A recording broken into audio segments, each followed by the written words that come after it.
Oi pessoal, espero que esteja tudo bem por aí. Se você não me conhece, permita que eu me apresente.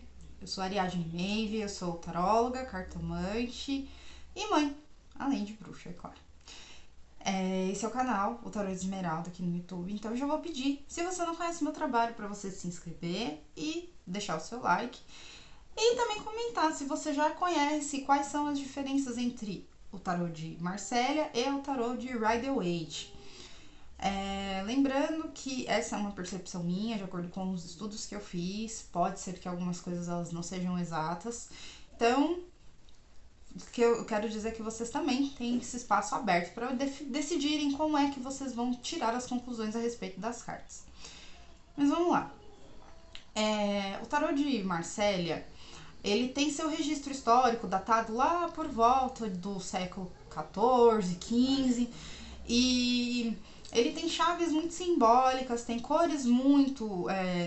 não é diferente do caso do Rider-Waite, que tem composição de sombras, variação de cores. O tarô de Marsella, né, tem sua origem ali na Europa, como eu falei, entre os séculos XIV e XV, e inicialmente ele não era tido como um jogo oracular, ele foi se tornando depois um jogo oracular.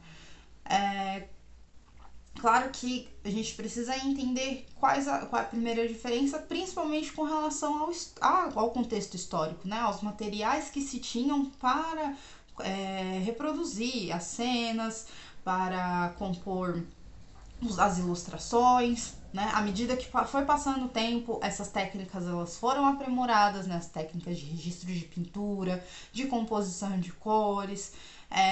Lembrando também, né, que a origem do tarô de Rider-Waite já foi no século XX, né? Mais precisamente em 1910, que foi quando ele foi lançado.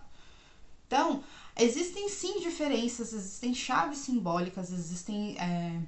Inclusive, há uma grande diferença comparado o tarô de Marsella com o tarô de Rider-Waite, que é justamente as ilustrações das cenas, ajudando na interpretação, para auxiliar justamente quem não tinha acesso às cartas, porque o tarô em si, ele era um oráculo muito limitado, sobretudo para as pessoas que estudavam ocultismo, porque à medida que o tempo foi passando, eles foram colocando essas chaves simbólicas dentro do tarô. Então, por exemplo, a carta do louco, como vocês podem ver aqui, a carta do louco ele tem, você pode perceber que tem cores muito vivas,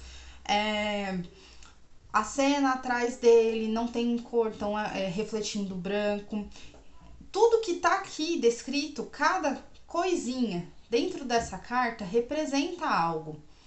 E aí, à medida que a gente for estudando, que eu for publicando os próximos vídeos aqui, eu vou explorar um pouco mais de cada carta. Minha intenção é falar justamente sobre os arcanos maiores e como que você consegue enxergar para auxiliar na sua leitura e nos seus estudos. Então, assim, a gente tem aqui a composição do tarô de Marsella. Então, pode ver que os desenhos são muito marcados,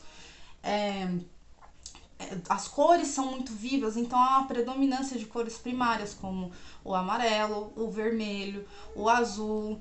E, de certa forma, tudo isso compõe o significado das chaves, né? Chaves simbólicas, que são cada elemento que está presente nessa carta, representa algo. E o Waite, quando ele foi redesenhar, que Edward Waite, ele fez parte da ordem emértica da Aurora Dourada, que é a Golden Dawn. Inclusive, eu recomendo que vocês pesquisem para entender qual foi o contexto histórico e como a Golden Dawn ela marcou também o mundo do ocultismo. E aí, a gente percebe a diferença? Porque, como eu falei, questão de material, questão de composição de cor, de recursos, é totalmente diferente do que se tinha há 3, 4 séculos antes do que foi lançado.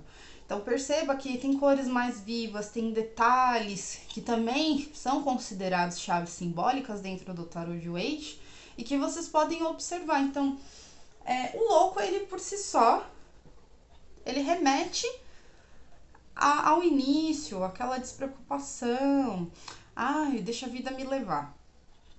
Podemos facilmente dizer que a carta do louco ela representa isso. Mas percebe como há diferença da composição das duas cartas?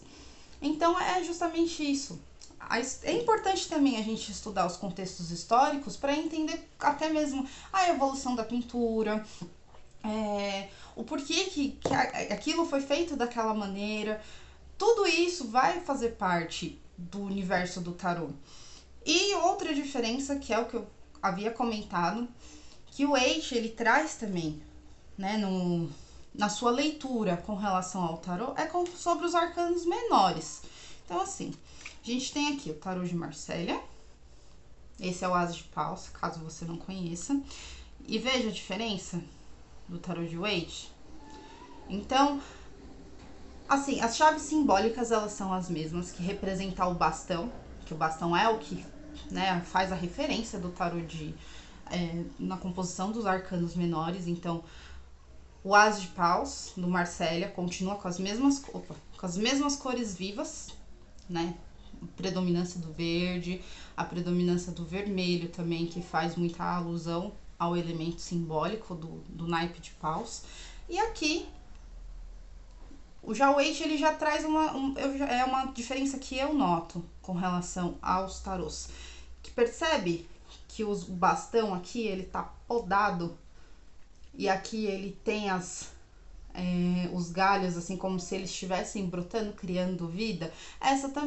Esse é um detalhe que você pode observar dentro dos arcanos menores.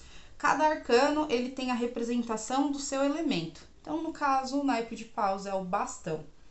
Isso não difere de um tarô para o outro. Outra diferença também que é notada, como eu falei das ilustrações, no caso do tarô de Marsella, ele leva em consideração o número referente ao arcano. Esse seria o 10 de copas. E o 10 de copas do tarô de Waite. Então, ele retrata uma cena que faz a referência da simbologia desta carta. Enquanto que o tarô de Marsella, ele não tem essa ilustração. Então, essa era uma grande dificuldade que as pessoas sentiam para interpretar. Então, é muito comum a gente ver pessoa que fala, nossa, mas o tarô de Marsella é muito difícil. Eu fui uma dessas pessoas, confesso que eu me embaralhava demais também para interpretar, mas essa é a grande diferença. Enquanto que no tarô de Marsella a gente conta os elementos, conta o número, né, de acordo com o elemento, no caso, como eu falei, esse é o 10 de copas, então são 10 taças nesta carta, e aqui também existem as 10 taças, só que a gente sabe que a referência aqui, ela é diferente de interpretação, mas, em resumo, ambas falam sobre felicidade plena, e aí por isso que é retratado aqui, né, vamos pensar, contexto histórico, começo do século XX, o que era a felicidade? Era uma família feliz, era uma família plena, era uma família ali realizada de acordo com os seus desejos. Então é isso. Essas foram as principais diferenças dos tarôs de Marsella e Waite. É claro que a gente poderia perder muito mais tempo aqui falando muito mais, aprofundando cada carta para a gente conseguir entender os contextos simbólicos de cada tarô. Mas a gente vai fazendo isso aos pouquinhos. Logo mais eu trago outros vídeos falando sobre esse tema. E comenta aqui embaixo o que é que você acha de a gente contar um pouco sobre a história aprofundada aí de cada tarô. Não esquece de se inscrever, deixa seu like e muito obrigada por você participar dessa jornada comigo.